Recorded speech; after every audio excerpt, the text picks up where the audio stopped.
All right, I am here.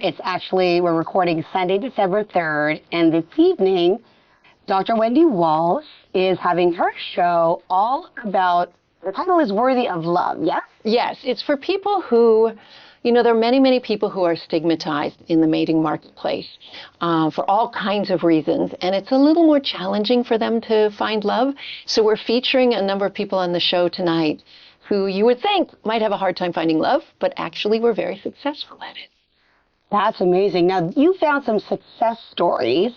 However, do you have data that supports these particular individuals are marginalized and that they are actually discriminated against online?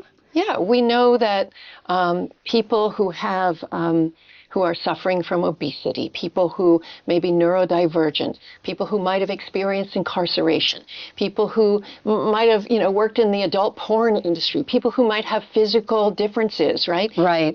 Find it much more difficult to find mates.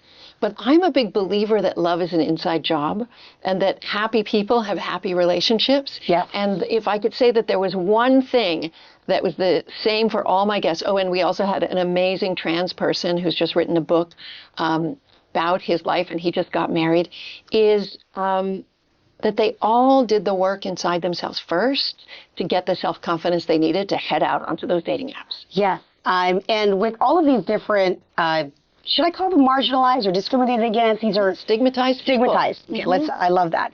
For those who are in your show that you're featuring that are stigmatized, did they lead with whatever it was that they were stigmatized for, or some of them are obvious? Like if someone has a disability, would they put that in their dating profile? Would they show that? Let me use example of the young woman who is diagnosed with cerebral palsy, and the left side of her body is not as strong, and she moves a little differently. One of the things she did to help her get confident is she created a charity for people with physical differences called the Bold Beauty Project. And it puts fashion photographers and makeup artists and hairdressers in touch with people who have physical differences and does beautiful photography. And she said, like, after her photo shoot, she just felt so beautiful. Yeah. And she was ready to put that picture up. And yes, I mean, it's part of our identity. What our body is doing or what our history is very much part of our identity. You don't have to be explicit, but you can say things in your profile that let people know that you're confident, you're worthy of love, and you may have a few differences. Yeah, and without giving away the show's guests or the topics, I'm fascinated. I can't wait to hear and about the women who have been sex workers or they're in the porn industry. Are they former porn industry, or they actually they're also looking for love while they're still in the industry? Actually, the woman featured on my show, she's an amazing woman named Eve Marlowe, who currently works in the industry, or I think she might have just recently retired, but she's a matchmaker for people in the industry. She's a matchmaker. Okay. Her matchmaking agency is called Worthy of Love. Wow. And she matches. Is she here in LA? Yeah. She actually matches people who either formerly work or currently work in the adult film industry, and she matches them either with others working in the industry or outside people who are open and progressive and understanding. And her story is really interesting because she said she would go out on dates in LA, and she felt... She as a single person who did this, then decided, you know what, if I'm struggling with this, other people probably are, and so she created this. Exactly. And so she would go out on dates, and I said, did you tell them right away on that first date? And she goes, it was usually pretty obvious because so many people would come up and ask for my autograph. And I was like, oh. While they were on the date? Oh my goodness. Because she'd be recognized. Yeah. And so she said she got one of two responses, either thanks but no thanks, I'm out of here, or oh cool, can we hook up tonight? And everything would seem very sexualized to her. And she deserves, she believes she deserves, like everybody in the world, an emotional connection with somebody. Absolutely. And obviously people who work in the adult film industry happen to be very progressive sexually, and so they need a partner who's understanding and progressive. But I think the most interesting population, once I did some data on, were people who experience incarceration. Now get this, we incarcerate more people in America than virtually any country in the world. And the Department of Justice estimates that during an average American's lifespan, 1 in 20 Americans will experience incarceration. But wait, the numbers are 1 in 20? 1 in 20, but the numbers are so much higher for men. It is actually 9%, which means almost 1 in 10 guys on dating apps have experienced incarceration. Now, does that mean, incarceration meaning they were actually convicted, or they might have been arrested and No, incarceration. They were in prison. So Wendy, 1 in 10, I'm going to assume these are men that just got arrested and thrown in jail for a day? No, we're incarcerated for some period of time, meaning they did prison time. Now, what you should understand is that the vast majority of these incarcerations were for non-violent crimes, right? Includes financial crimes, drug crimes, weed, whatever. Lots of people who served a lot of years for weed, and now it's legal. So Exactly. Oh my goodness. So how does, usually that is something that women would automatically most women would automatically count that as a deal breaker, or I don't want anybody who has been incarcerated. What are your thoughts on that? Well, I think that everybody has a right to have their own red flag list, their own deal breaker list. It's not a problem for me, but I do think there is somebody for everybody. Yeah. And that there are people with open, curious minds who want more details. We're talking about Eve Marlowe and the adult film industry earlier, and there are people who are really open sexually who can handle that. And there are other people who are like, no way, my wife's not going to work to have sex with other men. Right. So I think it's important to understand that when you're looking for love, you're not looking to match with 400,000 people. You just need one. Yeah, one intimate connection. I had a client that really, here's the catch-22, especially in LA, had a client that was really attracted to, I would say, Wendy's, the 20s out of 10. It's almost a ridiculous kind of the Instagram model. What he was telling me is that every woman that he's seeming to be attracted to ends up being is on OnlyFans. Yeah. I don't know if you've covered this topic, and I'm not comparing OnlyFans as sexually explicit, but there are a lot of models and women that do show, they're naked, they're suggestive, they role play. Talk to me about that. I mean,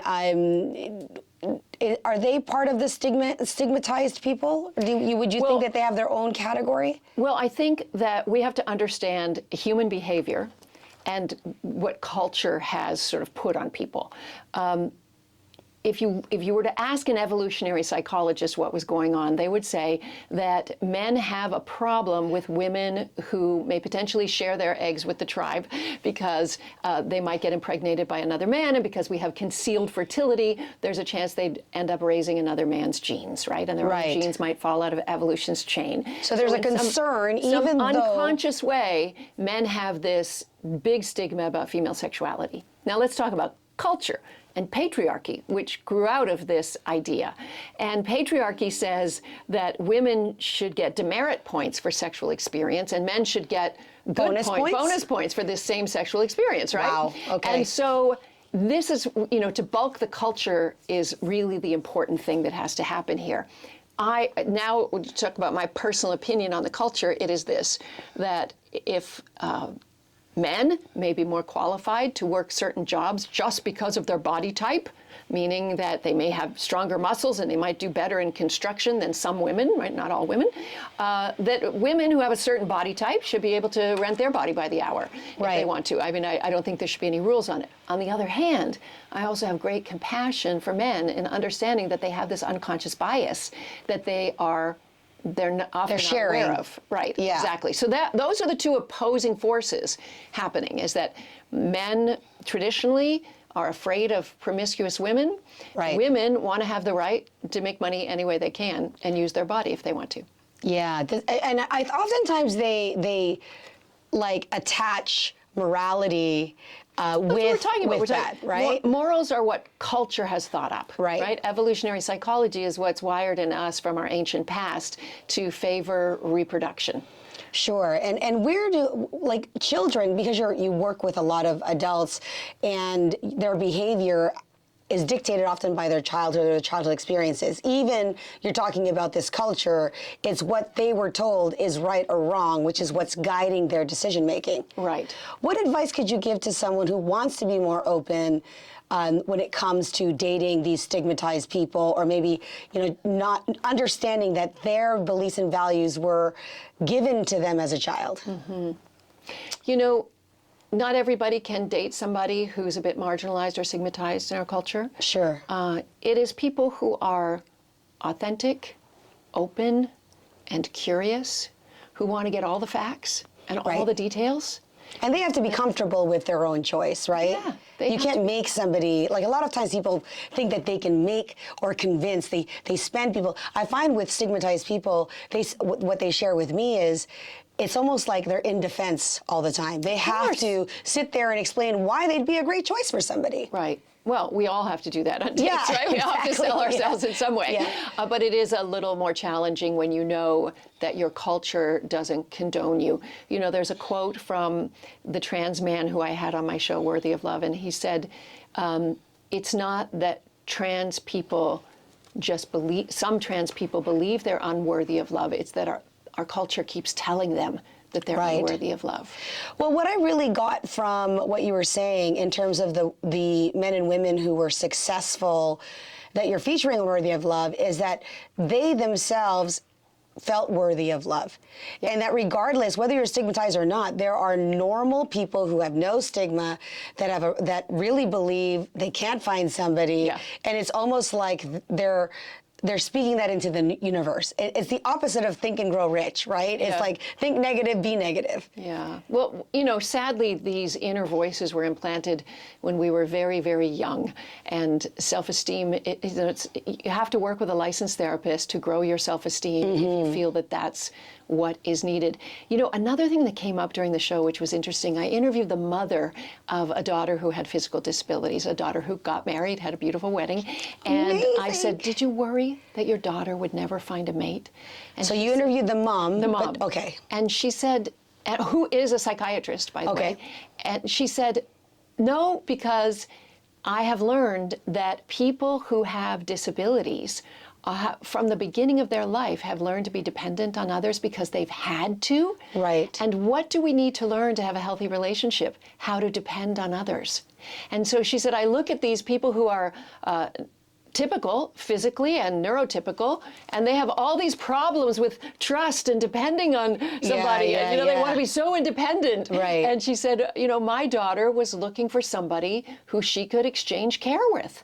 Okay. And that was clear. And she knew it because that's familiar to her. Being able to rely on others. And clearly, anybody, regardless of their stigma, they have something to contribute. I think that's the biggest thing, is that a lot of times I hear non-stigmatized people feeling like they're not worthy or they don't have anything to contribute, and it's that coming into a relationship with an empty cup. Right. Right? Yeah. I think that you have to come in and feel like your cup is full. Any comments on that? It's that age-old thing that we have to learn to love ourselves first. And that may mean giving yourself the gift of a good therapist so you can focus on your positive qualities and grow them. Because I promise you, if the voices in your head keep saying, I'm not good enough, they're lying to you. Right. Everybody is worthy of love. I love that. Okay, and so where can our guests listen to Worthy of Love? I'm here live in studio, but you'll be watching this once it's already aired, so where can they go? The Dr. Wendy Walsh show is live every Sunday from 7 to 9 p.m. Pacific time. You can listen anywhere on the iHeart Radio app. If you miss any episodes, they are put up on the iHeart Radio app as Dr. Wendy on Demand. So this Worthy of Love special will be up in an hour or so, or a couple hours as soon as it finishes airing. And then you have a Patreon account. Can you share with everybody more about that? I'm a psychology professor, and I teach a number of different psychology courses at university. But my passion is the science of love. And I have been reading the research and writing about the science of love for 30 years. I've written 3 books on relationships.